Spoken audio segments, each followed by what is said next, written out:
हमारे प्यारे नबी उस समय अभी दुनिया में पैदा नहीं हुए थे। वह जमाना अरब समाज का वह दौर था जब हर तरफ अंधकार छाया हुआ था। उस दौर को अय्याम ए जाहिलियाह कहा जाता था, यानी अज्ञानता का दौर। अरब समाज में उस समय कोई कानून, नियम या नैतिकता नहीं थी। बेहयाई, गंदगी और अश्लीलता से पूरा समाज भरा हुआ था। उस समय औरतों के कोई अधिकार नहीं थे। उन पर विभिन्न प्रकार के अत्याचार किए जाते थे, यहाँ तक कि कई बार बेटियों को जिंदा दफन कर दिया जाता था। लोगों के दिलों में जरा भी प्रेम, दया या हमदर्दी नहीं थी। औरतों को मात्र भोग की वस्तु समझा जाता था। यहाँ तक कि बाजारों में पुरुष और महिलाओं को गुलाम और बांदी बनाकर बेचा जाता था। उस समय विभिन्न क्षेत्रों से मुसलमान खाने काबा का तवाफ करने के लिए मक्का आते थे, लेकिन खाने काबा के अंदर 360 मूर्तियां रखी हुई थीं, क्योंकि उस समय मक्का में मुसलमानों के साथ साथ ईसाई, यहूदी और विभिन्न कबीलों के लोग भी व्यापार के लिए स्थायी या अस्थायी रूप से बसे हुए थे। उनमें काफिरों और मुशरिकों की संख्या अधिक थी, इसी कारण उनका दबदबा सब पर बना हुआ था।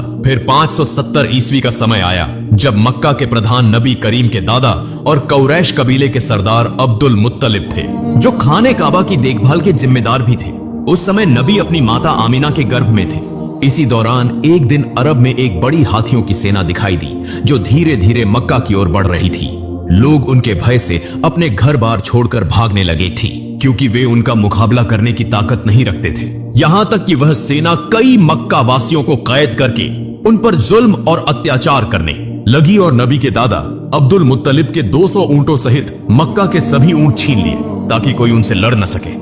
उसी समय नबी के चाचा अब्बू तालिब आकर अब्दुल मुत्तलिब को मक्का की स्थिति से अवगत कराते हैं और कहते हैं, अब्बा, हम उस हाथियों की सेना से लड़ नहीं सकते, इसलिए हमें उनके सामने हथियार डाल देने चाहिए। तब अब्दुल मुत्तलिब अपने बेटे अबू तालिब को लेकर हाथियों की सेना के सरदार से मिलने के लिए रवाना होते हैं। इस सेना का सेनापति था मक्का के पड़ोसी क्षेत्र यमन का शासक अबरहा। वह बहुत शक्तिशाली और प्रभावशाली था। हालांकि अरब समाज उस समय अंधकार में डूबा हुआ था, लेकिन दुनिया के अधिकांश लोग जान चुके थे कि इस्लाम ही सबसे उच्च, सच्चा और शांति का धर्म है। इसी कारण विभिन्न क्षेत्रों के लोग इस्लाम स्वीकार कर रहे थे और समूहों में हज के लिए मक्का आते थे।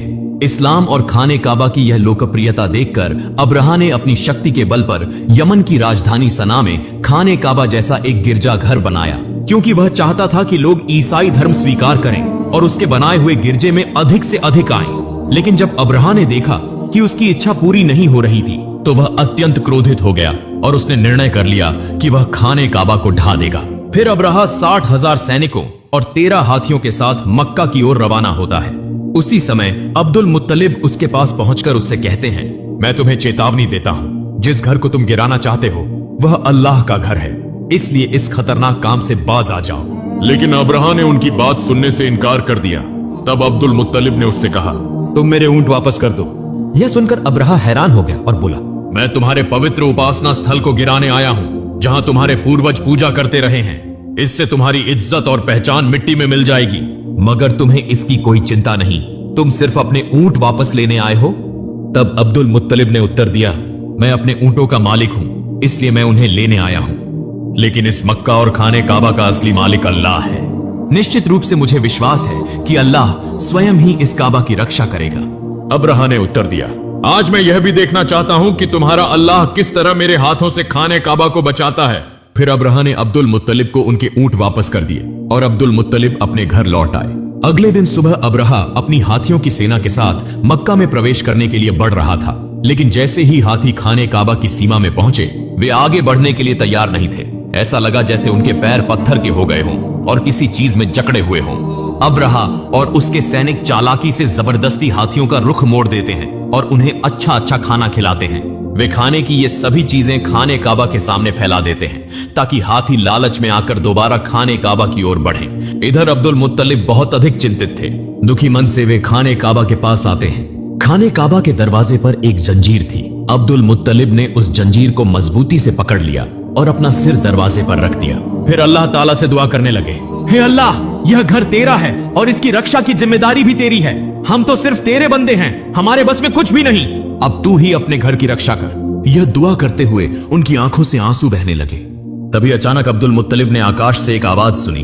वे धीरे धीरे आगे बढ़े और जैसे ही उन्होंने नजर उठाई, उन्होंने देखा कि आकाश से सैकड़ों अबाबील पक्षी मक्का की ओर आ रहे हैं। अब्दुल मुत्तलिब आश्चर्य से पक्षियों को देख रहे थे और मन में सोच रहे थे, शायद यह अल्लाह की ओर से भेजी गई वह रहमत है जो आज खाने काबा को बचाने के लिए आई है, वरना इतने अधिक अबाबिल पक्षी यहाँ क्यों आए हैं। हर अबाबिल के पास 3-3 कंकड़ियां थीं। एक कंकड़ी उनकी चोंच में थी और 2 कंकड़ियां उनके पंजों में थीं। अब्दुल मुत्तलिब ने देखा कि सभी अबाबिल पक्षियों ने खाने काबा के चारों ओर घेरा बना लिया है, यहाँ तक कि वे तवाफ कर रहे हैं। तब वे समझ गए कि आज दुनिया की कोई ताकत खाने काबा को नष्ट नहीं कर सकती। फिर सभी अबाबिल पक्षी तेजी से अब्रहा की हाथियों की सेना और उसके सैनिकों पर टूट पड़े। अब्रहा के सैनिक पक्षियों को देखकर बेहद डर गए और वहां से भागने लगे, लेकिन तब तक सभी अबाबिल पक्षी अपनी चोंच और पंजों में मौजूद कंकड़ियां अब्रहा की सेना और हाथियों पर बरसाने लगे, जैसे आकाश से पत्थरों की बारिश हो रही हो। यह देखने में आया कि हर कंकड़ी सैनिकों के शरीर को चीरकर आर पार हो रही थी और पलों में पूरा लश्कर नष्ट हो गया। यहाँ तक कि अब्रहा भी वहीं मारा गया और अल्लाह ताला ने उन काफिरों को तबाह कर दिया। यह अल्लाह रब्बुल आलमीन की कुदरत थी कि उन्हीं छोटे छोटे पत्थरों के जरिए 60,000 सैनिक और 13 हाथी नष्ट हो गए। यह घटना कुरान पाक की सूरह अल फील में बयान की गई है, जहां अल्लाह ताला फरमाते हैं, क्या तुमने नहीं देखा कि तुम्हारे रब ने हाथी वालों के साथ क्या सलूक किया? क्या उसने उनकी चालाकी को नाकाम नहीं कर दिया? अल्लाह ताला ने उनके खिलाफ झुंड के झुंड अबाबिल पक्षी भेजे, जिन्होंने हाथियों की सेना पर छोटे छोटे कंकरीले पत्थर बरसाए, जिसके परिणाम स्वरूप वह सेना कुचले हुए तिनके की तरह हो गई। इसी तरह उस दिन अल्लाह ताला ने खाने काबा की रक्षा की। इस घटना के लगभग 2 महीने बाद एक रात एक अद्भुत घटना घटी। मक्का के लोग अपनी अपनी व्यस्तताओं में लगे हुए थे। उसी रात नबी करीम के दादा अब्दुल मुत्तलिब खाने काबा की छत पर खड़े थे। अचानक उन्होंने आकाश पर एक चमकदार रोशनी देखी, जो पूरे अरब, पूर्वी क्षेत्रों और पूरी दुनिया में फैल रही थी। यह दृश्य देखकर अब्दुल मुत्तलिब हैरान रह गए और तेजी से नीचे उतरे। जब वे खाने काबा के अंदर पहुंचे तो उन्होंने देखा कि वहां मौजूद 360 मूर्तियां, जो विभिन्न मूर्ति पूजकों ने रखी थी, स्वतः गिरकर टूट रही थीं। वे खाने काबा से बाहर निकले तो उन्होंने यह दृश्य भी देखा कि कूफा और शाम के बीच पानी का प्रवाह शुरू हो चुका है, जबकि कई वर्षों से वहां पानी का नामो निशान तक नहीं था। उसी समय उनकी नजर अपने घर की ओर पड़ी। वे देखते हैं कि उनके घर से एक अजीब रोशनी निकल रही है, ऐसी रोशनी जो उन्होंने पहले कभी नहीं देखी थी। अब्दुल मुत्तलिब धीरे धीरे अपने घर की ओर बढ़ने लगे और जैसे ही वे दरवाजे के करीब पहुंचे, उन्होंने देखा कि आने बीबी आमिना की गोद में एक नूरानी बच्चा मौजूद है, जिसके शरीर से असाधारण रोशनी निकल रही है। यह दृश्य देखकर अब्दुल मुत्तलिब की आंखों से आंसू बहने लगे, क्योंकि इस अंधकारमय अरब समाज में चिराग बनकर आने वाले प्यारे नबी हजरत मोहम्मद दुनिया में तशरीफ ला चुके थे। अगले दिन अब्दुल मुत्तलिब ने अपने प्यारे नवासे की अकीकी की, ऊंट जबह किया और गरीबों व जरूरतमंदों को खाना खिलाया। इस मौके पर उनके बेटे अबू तालिब भी उनकी मदद कर रहे थे। इसी दौरान नबी के चाचा अबू लहब वहां पहुंचे, मगर जब उन्हें पता चला कि उन्हें गरीबों के साथ बैठकर खाना पड़ेगा तो वे दरवाजे से ही वापस लौट गए, क्योंकि अबू लहब बहुत घमंडी इंसान था। इधर हजरत आमिना के सीने में दूध नहीं था, इसलिए नबी करीम को दूध पिलाने के लिए एक आदायु को बुलाया गया। वह दाई दरअसल अबू लहब की पत्नी की बांदी थी। जब अबू लहब घर वापस आया तो उसकी पत्नी ने उससे गुस्से में झगड़ा किया कि तुमने मेरी बांदी को यह काम करने क्यों दिया, क्योंकि असल में भी अबू लहब की पत्नी भी बहुत घमंडी औरत थी। दूसरी ओर यहूदी विद्वान एक स्थान पर बैठकर आपस में चर्चा कर रहे थे। वे यह समझ चुके थे कि जरूर कोई खास बच्चा पैदा हुआ है, क्योंकि वो उनकी धार्मिक किताबों में इसका उल्लेख था। जिस रात प्यारे नबी का जन्म हुआ, उस रात आकाश पर जो प्रकाश प्रकट हुआ, उसे देखकर यहूदी और ईसाई विद्वान समझ गए थे कि वह बच्चा दुनिया में आ चुका है। मगर ये यहूदी सबसे अधिक चिंतित थे, क्योंकि उनमें से किसी भी यहूदी के घर ऐसा बच्चा पैदा नहीं हुआ था। तो फिर वह बच्चा कौन हो सकता है? इसीलिए यहूदी सरदारों ने कई बच्चों को खरीदने की कोशिश की, ताकि उस बच्चे को अपनी जाति में शामिल कर सकें। बल्कि उन्होंने कई धोखेबाज औरतों को पैसे देकर वो आदेश दिया कि वे किसी खास निशानी के माध्यम से उस नबी को खोजें। कुछ दिनों बाद बच्चों के नाम रखने का एक समारोह हो रहा था। वहां कई बच्चों के नामों की घोषणा की जा रही थी और सभी लोग खुशियां मना रहे थे। इसी सभा में अब्दुल मुत्तलिब भी आए, अपने प्यारे नवासे को गोद में लिया और उसका नाम रखने के लिए आगे बढ़े। अब्दुल मुत्तलिब पहले उस काले पत्थर पर हाथ रखते हैं, तभी खाने काबा के दरवाजे का कुंडा दरवाजे पर खुद ब खुद टकराने लगता है और नन्हे नबी के शरीर से नूर की किरणें निकलने लगती हैं। अब्दुल मुत्तलिब सबके सामने खड़े होकर बच्चे का नाम मोहम्मद रखने की घोषणा करते हैं। यह सुनकर वहां मौजूद विभिन्न कबीलों के लोग हैरान रह जाते हैं और कहने लगते हैं, यह कैसा नाम है? यह तो हमारे किसी देवी या देवता के नाम से नहीं मिलता। वास्तव में उन्होंने इससे पहले मोहम्मद नाम कभी नहीं सुना था। इसीलिए लोग आपस में इस नाम पर बहस करने लगे। तभी नबी के चाचा अबू तालिबा आगे आते हैं और कहते हैं, ए लोगो, चुप हो जाओ, यह बच्चा मोहम्मद के नाम से जाना जाएगा और तुम लोग इस नाम को कभी भी बदल नहीं सकते। यह कहकर उन्होंने सबको शांत करा दिया और सभी ने उनकी बात मान ली। फिर देखा गया कि अबू लहब अपनी कट पत्नी की बांदियों को वापस लेने आया था, जिसने नबी करीम को सबसे पहले दूध पिलाया था। अब नबी भूखे थे मगर उन्हें दूध नहीं मिल रहा था। यह देखकर अब्दुल मुत्तलिब सीधा अबू लहब के पास गए और उससे इसका कारण पूछा। अबू लहब कहने लगा, यह बांदी मेरी पत्नी ने मुझे तोहफे में दी थी, इसलिए इसकी मालकिन मेरी पत्नी है। यह सुनकर अब्दुल मुत्तलिब गुस्से में आ गए और कहा, तुम मोहम्मद के चाचा होकर भी ऐसी बात कर रहे हो, जबकि मैं तो मोहम्मद के लिए अपनी जान भी देने को तैयार हूँ, मगर अल्लाह ही सबसे बड़ा रक्षक है। इसीलिए नबी करीम ज्यादा दिनों तक दूध के बिना नहीं रहे। उस समय अरबों की परंपरा थी कि बच्चे के जन्म के बाद उसे दूध पिलाने और पालन पोषण के लिए देहाती औरतों को सौंप दिया जाता था, ताकि वह खुली हवा में पलकर मजबूत हो। इसका एक और लाभ यह था कि बच्चे को शुद्ध अरबी भाषा सिखाई जाती थी। उन बंजारिन महिलाओं को इस सेवा के बदले अच्छा इनाम भी दिया जाता था। हर साल वह रेगिस्तानी महिलाएं मक्का आती थीं ताकि बच्चों को गोद ले सके। इस साल भी कई महिलाएं अपने पतियों के साथ मक्का पहुंची थीं। उनमें एक जोड़ा ऐसा भी था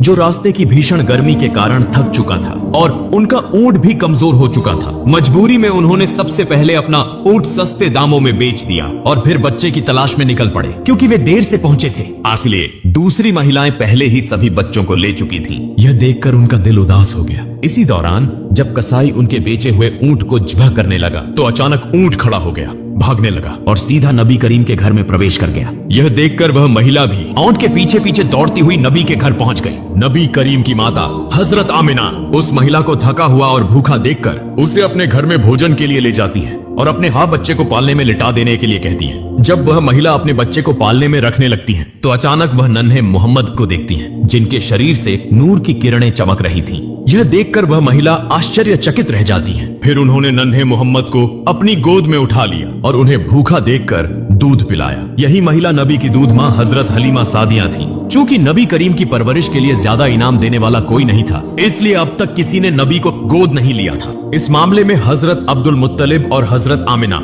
हजरत हलीमा और उनके पति से पान की बातचीत करते हैं। हजरत हलीमा और उनके पति यह जानते हुए भी कि उन्हें ज्यादा इनाम नहीं मिलेगा, इस बात पर राजी हो जाते हैं। फिर हजरत आमिना अपनी सारी तकलीफों के बावजूद अपने लखते जिगर को हजरत हलीमा के सुपुर्द कर देती हैं। अब बदले में उन्हें 2 ऊंट और एक गधा दिया जाता है। जब हजरत हलीमा नबी को लेकर अपने इलाके में पहुंचती हैं, तो वहां को बारिश होने लगती है। हालांकि इससे पहले कई सालों से वहां बारिश नहीं हुई थी। साथ ही जब से नबी करीम हजरत हलीमा के घर आए, तब से उनके घर में अल्लाह की रहमतों की बारिश होने लगी। यूं 2 साल का अरसा गुजर गया। जब मुआहिदे की मुद्दत पूरी हो गई तो हजरत हलीमा और उनके पति नबी करीम को वापस उनकी मां हजरत आमिना के पास ले आते हैं। जैसे ही नबी आते हैं तो खाना ए काबा नूर से जगमगा उठता है। दूसरी तरफ हजरत आमिना अपने बेटे को देखकर खुशी से रो पड़ती हैं। लेकिन इसी वक्त काबा के आसपास एक महामारी फैल चुकी थी। साथ ही हजरत अब्दुल मुत्तलिब को खबर मिलती है कि बन यहूदी अब भी नबी को तलाश करने की कोशिश कर रहे हैं। किसी भी खतरे से बचाने के लिए हजरत अब्दुल मुत्तलिब दोबारा नबी को हजरत हलीमा के पास भेज देते हैं। फिर और 2 साल गुजर जाते हैं। अचानक एक दिन हजरत हलीमा सख्त बीमार हो जाती हैं। वहां के हकीम और जादूगर उन्हें ठीक करने की कोशिश करते हैं, लेकिन कोई फायदा नहीं होता। यह देखकर नबी जादूगरों को वहां से हटा देते हैं। जैसे ही नबी हजरत हलीमा का हाथ पकड़ते हैं, वह अचानक पूरी तरह से सेहतमंद हो जाती है। यह देखकर जादूगर हैरान हो जाते हैं और तुरंत वहां से चले जाते हैं। और लेकिन वे समझ चुके थे कि यही वह खास बच्चा है, इसीलिए उन्होंने यह खबर यहूदियों को दे दी। यह सुनकर नबी को पकड़ने के लिए दुश्मनों ने हजरत हलीमा के घर पर हमले शुरू कर दिए। हजरत हलीमा और उनके पति ने नबी को बचा लिया, मगर वे आने वाले खतरों को भांप चुके थे। इसीलिए हजरत हलीमा के पति नबी को लेकर मक्का के एक पहाड़ की तरफ रवाना हो गए। मगर इस बार जब नबी को ले जाया जाने लगा तो हजरत हलीमा रो पड़ी। जब हजरत अब्दुल मुत्तलिब को यह खबर मिली तो वे नबी के पास पहुंचे और फिर नबी के साथ एक गुफा में तकरीबन 1 साल गुजार दिया। जब नबी वहां मौजूद